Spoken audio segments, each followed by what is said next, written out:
সবক নম্বর 1, পৃথক পৃথক অক্ষর।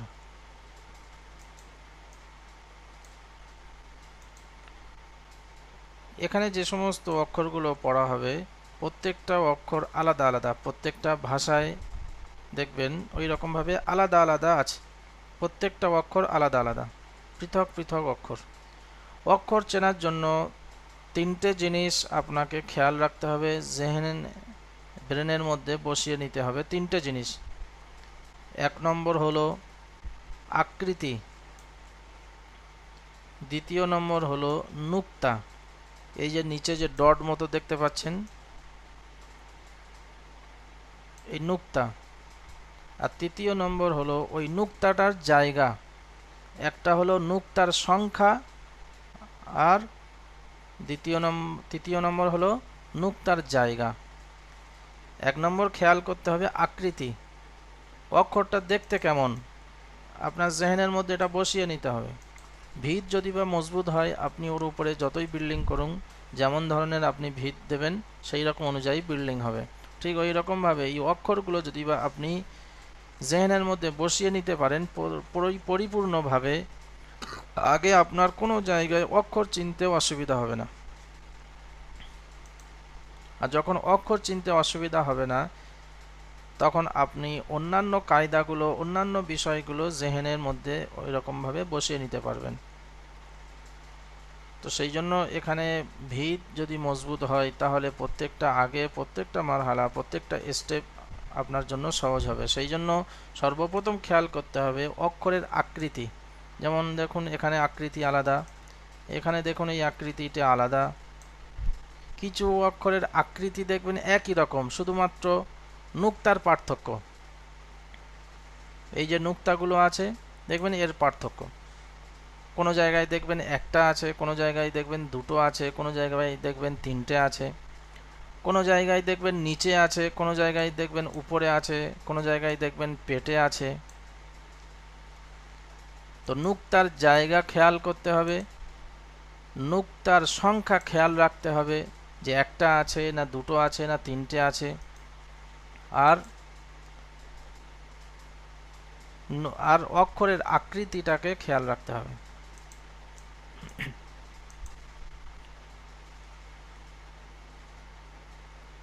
আর একটা জিনিস খেয়াল রাখতে হবে, সেটা হলো অক্ষরের টান।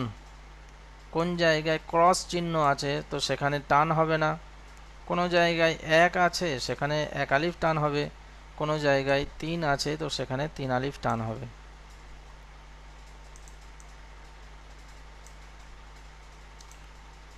এটা দেখুন আমার সঙ্গে সঙ্গে মিউট অবস্থায় পড়বেন আলিফ, পড়ুন সকলে, মিউট থাকবে ওই অবস্থায় আমার সঙ্গে পড়ুন আলিফ,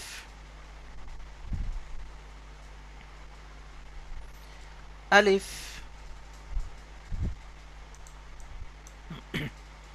এখানে দেখুন টান হবে না, ক্রস চিহ্ন আছে এখানে, এই যে বা,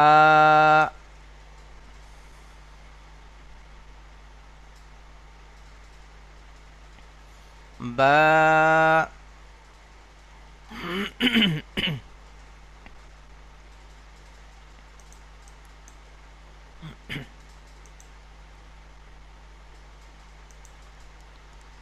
তা,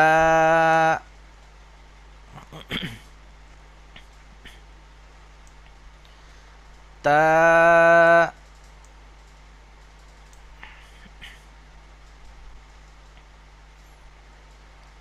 সা,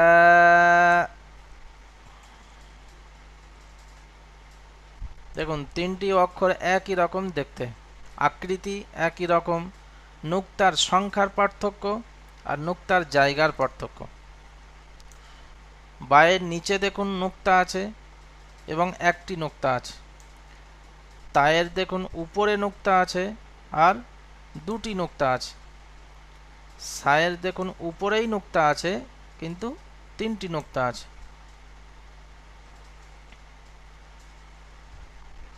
কোনো অক্ষরে দেখবেন ওই রকম তিনটি নুক্তা আছে কিন্তু আকৃতিটা আলাদা। অক্ষরের পার্থক্য আকৃতির পার্থক্য হতে পারে, নুক্তার পার্থক্য হতে পারে, নুক্তার জায়গার পার্থক্য হতে পারে।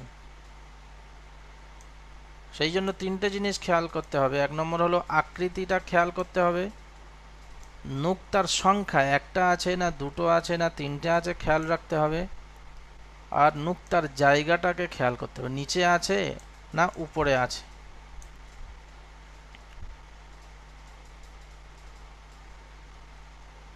তো তিনটে অক্ষর দেখুন একই রকম, নুক্তার সংখ্যার পার্থক্য আর নুক্তার জায়গার পার্থক্য, এবং এই তিনটি অক্ষরই এক আলিফ করেই টান হবে। এক আলিফ করে এর আগে আপনারা পড়েছেন। এক আলিফ বলতে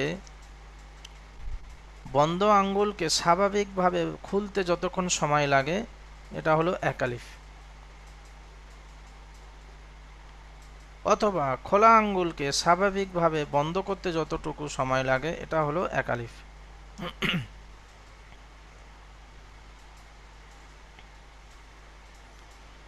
সকলেই আঙ্গুল সোজা করুন।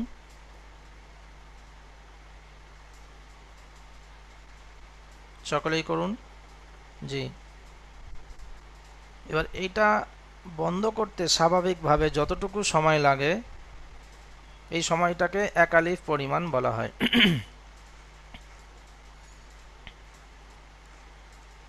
তারপরে অক্ষর দেখুন জিম,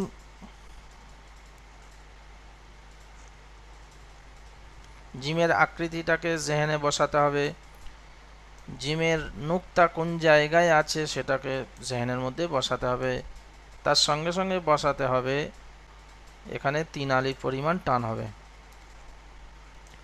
জিম, হা এবং খ তিনটি অক্ষর আকৃতি একই রকম, নুক্তার পার্থক্য। জিম এর নুক্তা দেখুন পেটে নুক্তা আছে, এক নুক্তা আছে এবং তিন আলিফ পরিমাণই টান হবে। নিচে দেখুন এখানে 3 লেখা আছে। দেখুন এটা হা, এক আলিফই টান হবে। নিচে দেখুন 1 লেখা আছে। এখানে দেখুন নুক্তা থেকে খালি। খ, এক আলিফ টান হবে। এখানে দেখুন নুক্তা আছে উপরে এবং 1 নুক্তা আছে।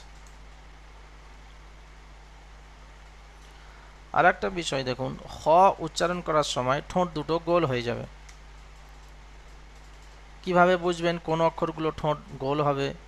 দেখুন এখানে একটা ফুল মতো বা স্টার চিহ্ন দেওয়া আছে। তো এই সমস্ত অক্ষরগুলো যেখানে দেখবেন এরকম স্টার চিহ্ন বা এই ফুলের চিহ্ন আছে সেখানে জানবেন এই সমস্ত অক্ষরগুলো উচ্চারণ করার সময় ঠোঁট দুটো গোল হয়ে যাবে। খ, খ,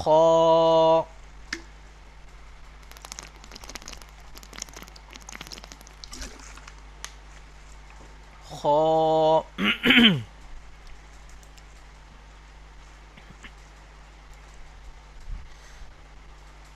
দাল,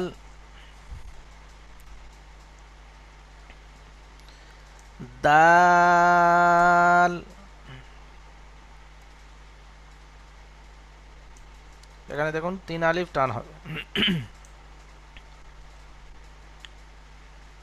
এবং এখানে দেখুন দাল এবং জাল দুটি অক্ষর দেখতে একই রকম, আকৃতি একই রকম, শুধু নুক্তার পার্থক্য। দেখুন এখানে নুক্তা থেকে খালি আর এখানে দেখুন 1 নুক্তা আছে এবং 3 আলিফই টান হবে দুটোই। দাল,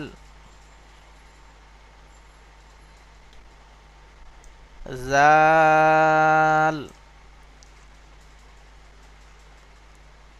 জাল,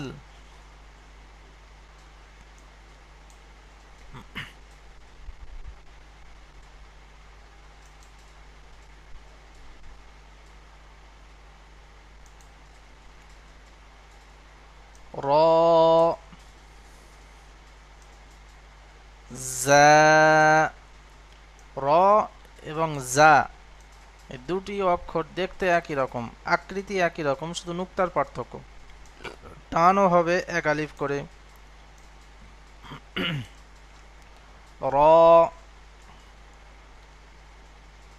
র জা জা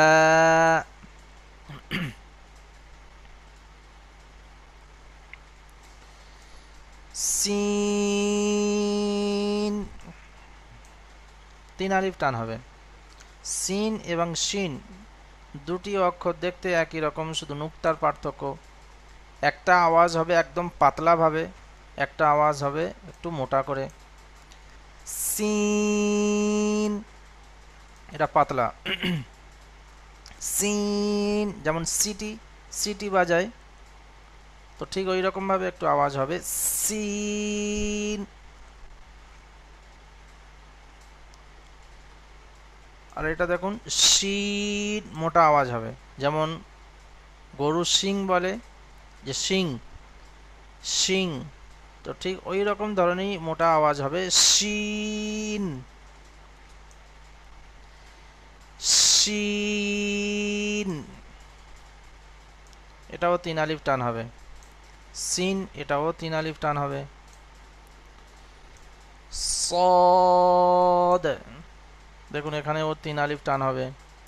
সদ এবং জদ দুটি অক্ষর দেখতে একই রকম, শুধু নুক্তার পার্থক্য। আরেকটি দেখুন খ, এখানে দেখুন স্টার আছে, এখানেও দেখুন সদের এখানেও স্টার ফুল চিহ্ন আছে, এখানেও দেখুন জদের এখানে ফুলের চিহ্ন বা স্টারের চিহ্ন আছে।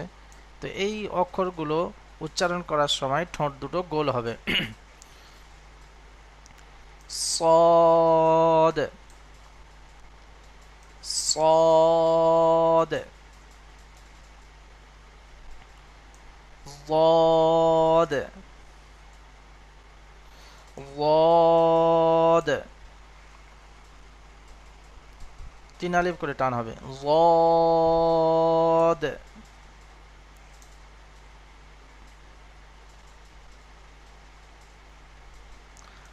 তাহলে এক নম্বর হলো আকৃতিটাকে আপনাকে জেহেনে বসাতে হবে পুরোটাই। দ্বিতীয় নম্বর হলো নুক্তার সংখ্যা জেহেনের মধ্যে বসাতে হবে। তৃতীয় নম্বর হলো নুক্তার জায়গার উপরে আছে না নিচে আছে না পেটে আছে, সেই জায়গাটাকে আপনাকে জেহেনের মধ্যে বসাতে হবে কোন জায়গায় আছে। আর একটা জিনিস এখানে আপনাদের যেটা মুখস্থ করতে হবে সেটা হলো টান, কোন অক্ষরটি কতটুকু টান হবে, কোনোটা 1 আলিফ, কোনোটা 3 আলিফ, কোনোটা টান হবে না, এটাও খেয়াল রাখতে হবে, এটাও মুখস্থ করবেন। নুক্তার জায়গা এবং নুক্তার সংখ্যা মুখস্থ রাখার জন্য সহজে আপনি কিভাবে মুখস্থ করবেন, আলিফ খালি বায়ের নিচে 1 নুক্তা, তায়ের উপরে 2 নুক্তা, সায়ের উপরে 3 নুক্তা, জিমের পেটে 1 নুক্তা, হা খালি খয়ের উপরে 1 নুক্তা, দাল খালি জালের উপরে 1 নুক্তা, র খালি জায়ের উপরে 1 নুক্তা, সিন খালি সিনের উপরে 3 নুক্তা, সদ খালি জদের উপরে 1 নুক্তা। এরকম ভাবে আপনার নুক্তার সংখ্যা এবং নুক্তার জায়গা মুখস্থ করতে হবে, এবং তার সাথে সাথে কোন অক্ষরটি কতটুকু টান হবে সেটাও ভালো করে মুখস্থ করবেন, এবং এই অক্ষরগুলো আপনারা লিখবেন খাতায়, তাহলে আকৃতিও আপনার জেহেনের মধ্যে এসে যাবে। এবং তার সাথে সাথে যখন আপনি এমনভাবে মুখস্থ করবেন যে বায়ের নিচে 1 নুক্তা, তখন আপনি নিচে নুক্তাটাও দিতে সহজ হবে। তো লিখবেন যখন, তার আগে এগুলো ভালো করে মুখস্থ করে নেবেন। এবং প্রত্যেকটা ক্লাসে প্রথম পার্টে সবক দেওয়া হবে, দ্বিতীয় পার্টে আপনাদের কাছ থেকে পড়া নেওয়া হবে। অর্থাৎ যেমন ধরুন আজকের আপনাদের সবক দেওয়া হলো, পড়া দেওয়া হলো, আগামী শনিবার আপনাদের সপ্তাহে 3 দিন ক্লাস, শনি সোম বুধ, শনি সোম বুধ আজকের ক্লাস হয়ে গেল।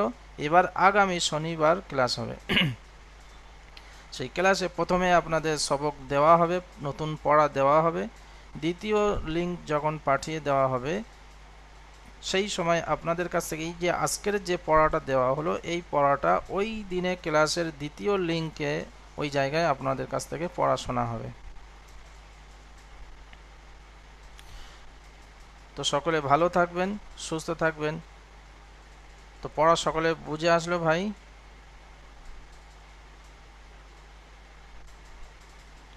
যারা বুঝে আসেনি হ্যান্ড রাইজ দেখান।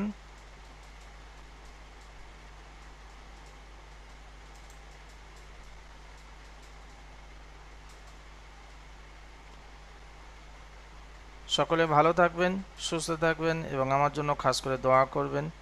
আসসালামু আলাইকুম ওয়া রাহমাতুল্লাহি ওয়া বারাকাতুহু।